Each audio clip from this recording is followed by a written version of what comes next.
Ernest Obama, un autre point très important, ça circule au niveau des réseaux sociaux, ça va même dans tous les sens, les rapports entre la FECAFOOT de M. Samuel Eto'o et ce qu'on appelle le SINAFOC, dirigé par Jérémy Sorel Njitap.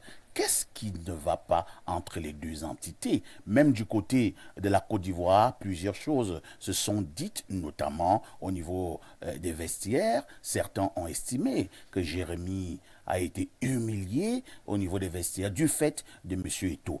Qu'en est-il exactement? Je suis certain, parfait ici, qu'en 2016, vous ne savez même pas que le SINAFOC existe. Vous pouvez répondre, parfait? Vous êtes sincère quand même? La question, c'est moi qui les pose. Non, dites la vérité encore. J'ai posé entre nos confrères. Il peut arriver que Ce soir, c'est moi qui modère. Je sais que tu modères. Tu es même un sac de modérateur. Mais est-ce que vous savez, monsieur parfait ici, oui, que monsieur Njitap est président du SINAFOC depuis 2016?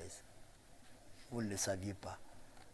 Parce que le SINAFOC, c'était comme Shakespeare le dit, be or not to be. Être ou ne pas être. On ne savait même pas que ça existait. Depuis la mort du président fondateur de l'AFC qui est devenu SINAFOC, M. David Mayebi, le SINAFOC était en hibernation. Il a fallu que M. Eto'o arrive pour que l'on se souvienne qu'il y a une entité qui s'appelle SINAFOC qui existe. Je suis curieux, ça m'amuse quand j'entends que ce monsieur, le SINAFOC a organisé une conférence de presse pour faire le point des salaires du championnat camerounais. c'est une bonne initiative. Parfait. Pour faire le point des salaires. C'est en 2024 que vous faites le point des salaires, alors que vous existez depuis 2016, et que les salaires n'existaient même pas, que le terme salaire n'existait même pas, que les joueurs mangeaient le beignet haricot, qu'ils allaient à l'entraînement en taxi. C'est en 2014 que le SINAFOC se réveille. Et comble de tout cela, le SINAFOC a chassé un journaliste. J'espère que le ministre de la Communication est au courant.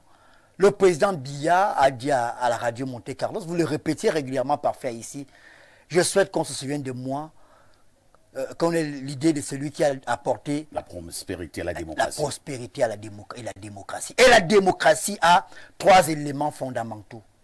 La liberté, l'égalité et la majorité. Et au SINAFOC, on ne permet pas à un journaliste d'assister à une conférence de presse. Le monsieur qu'on appelle Bepanda Info, il venait simplement récolter l'information. Il ne crée pas.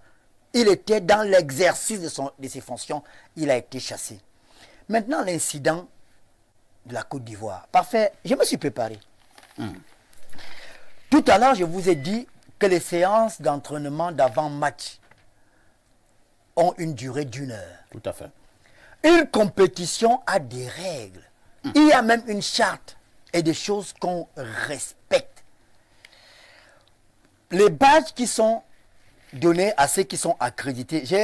Mes badges étaient au bureau, je me suis permis d'appeler un collègue qui avait des badges chez lui, M. Etienne Tamou, qui a d'ailleurs eu le fameux incident avec M. Njitap. Il m'a donné ses badges. Le badge a les numéros. Et chaque numéro a une zone. Voici le badge de M. Etienne Tamou. Vous verrez que ce badge ici, il y a A, D, O, F. Il indique les points d'accès. Il y a même le numéro 1, 2, 10. Ce badge vous permet d'avoir accès à ces différents points. Alors pour la CAN, pour aller au vestiaire d'une équipe nationale, on donnait ça, ce passe. Et ce passe est remis à la veille du match. Alors, si M. Obama se retrouve au vestiaire de Lyon, c'est parce qu'il est le porte-parole de M. Eto'o et qu'il a reçu ce passe avant. Je ne sais, même le président de la Fédération camerounaise de football, même les présidents des fédérations, vous n'avez pas ce passe, vous n'entrez pas. Parce que les gens qui contrôlent ne sont pas camerounais. Ils appartiennent à la CAF et ils viennent d'autres pays. Et là-bas, il n'y a pas de tolérance administrative. C'est le document qui vous fait entrer. Je ne sais pas par quelle alchimie M. Njitap Fotso s'est retrouvé au vestiaire. Peut-être qu'il s'est cru au stade de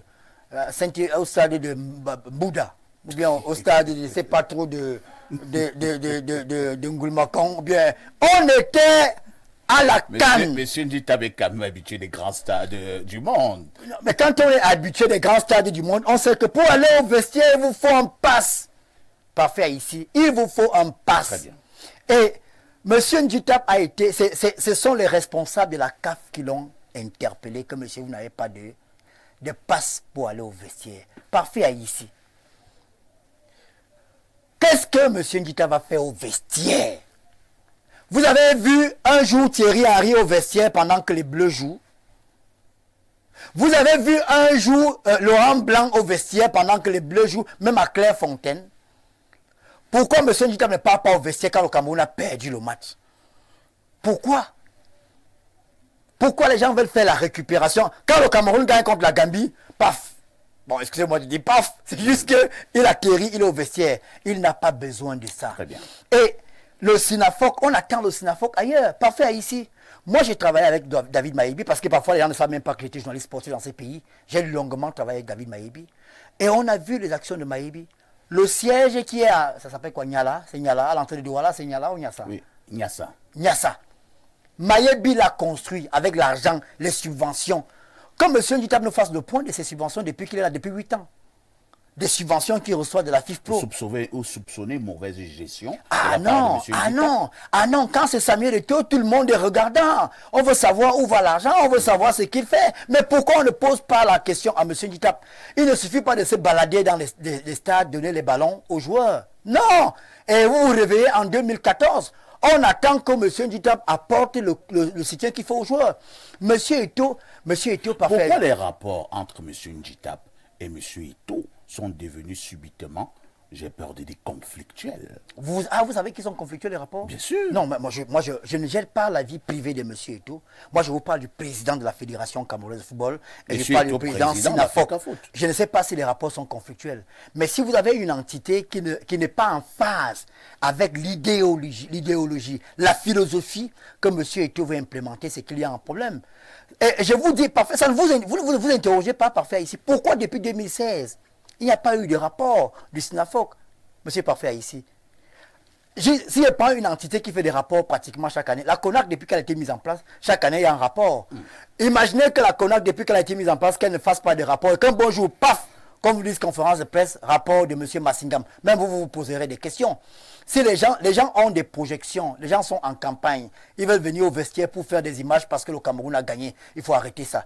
Si vous voulez aller au vestiaire des Lions, il faut avoir un badge. En campagne. Je l'ai dit. Si vous voulez avoir... Ils font des projections. Si vous voulez aller au vestiaire des Lions, il faut avoir un badge. J'ai vu sur la toile les gens qui ont écrit Samuel était au vestiaire du Cameroun quand on a gagné la CAN au Gabon. Samuel Eto'o était l'invité du président gabonais, M. Ali Bongo. En même temps invité de la Confédération africaine de football. Et il n'est pas entré au vestiaire. Il était au couloir. Parfait, regardez le badge ici. Ce badge me permet, rien qu'avec ce badge, je peux être au couloir du stade. C'est compris, Ernest. Vous comprenez? On va évoluer. Voilà. Évoluons.